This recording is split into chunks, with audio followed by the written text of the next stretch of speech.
സുഹൃത്തുക്കളാക്കാൻ പാടില്ലാത്ത 5 തരം ആൾക്കാരുണ്ട്. ഒന്ന്, നെഗറ്റീവ് ആളുകൾ. ഇങ്ങനെയുള്ള ആൾക്കാർ അവരുടെ നെഗറ്റീവ് ചിന്താഗതികളും ശുഭാപ്തി വിശ്വാസമില്ലായ്മയും കൊണ്ട് നിങ്ങളുടെ ഊർജ്ജത്തെ, പോസിറ്റീവ് എനർജിയെ ഇല്ലാതാക്കി കളയും. അവരിൽ നിന്നും അകന്നു നിൽക്കേണ്ടത് വളരെ ഇമ്പോർട്ടൻ്റ് ആണ്.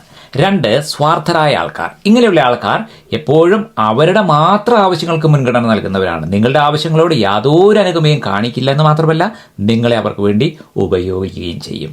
3, വിശ്വസിക്കാൻ കൊള്ളാത്ത ആളുകൾ. അവർ എപ്പോഴും വാഗ്ദാനങ്ങൾ എങ്ങനെ തന്നിട്ട് എപ്പോഴും ലംഘിച്ചുകൊണ്ടിരിക്കും. എന്ത് ചോദിച്ചാൽ യേസ് യേസ് യേസ് യേസ് എന്ന് പറയും, ഇപ്പം ശരിയാക്കി തരാമെന്ന് പറയും, പിന്നെ പോയ പോക്കിൽ പുല്ല് പോലും മുളയില്ല. ഇങ്ങനെയുള്ള ആൾക്കാരെയും അടുപ്പിക്കാതിരിക്കുക. 4, ഗോസിപ്പുകൾ പരത്തുന്നവർ. മറ്റുള്ളവരുടെ കുറ്റങ്ങളും കുറവുകളും ഇങ്ങനെ പറഞ്ഞു നടക്കുന്നവർ. മറ്റുള്ളവരുടെ കുറ്റവും കുറവും കേട്ടാൽ നമുക്ക് 5 പൈസയുടെ ഗുണമില്ല എന്ന് മാത്രമല്ല, നമ്മളിൽ നെഗറ്റീവ് എനർജി ഉണ്ടാവുകയും അത് നമ്മുടെ പ്രവർത്തനങ്ങളിൽ ആത്മവിശ്വാസമില്ലാതെ ആക്കുകയും ചെയ്യും. മാത്രമല്ല, ഇതേപോലെ നിങ്ങളുടെ രഹസ്യങ്ങളും അവർക്ക് സൂക്ഷിക്കാൻ കഴിയില്ല. അങ്ങനെയുള്ളവരിൽ നിന്നും മാറി നടക്കുക. 5, മത്സര സ്വഭാവമുള്ള ആളുകൾ. അവരെപ്പോഴും നിങ്ങളെ മറികടക്കാൻ ശ്രമിക്കുകയും അനാവശ്യമായ സമ്മർദ്ദം നിങ്ങളെ സൃഷ്ടിക്കുകയും ചെയ്യും. നല്ല സുഹൃത്ത് ബന്ധങ്ങൾ നിങ്ങൾക്ക് ഉണ്ടാകട്ടെ.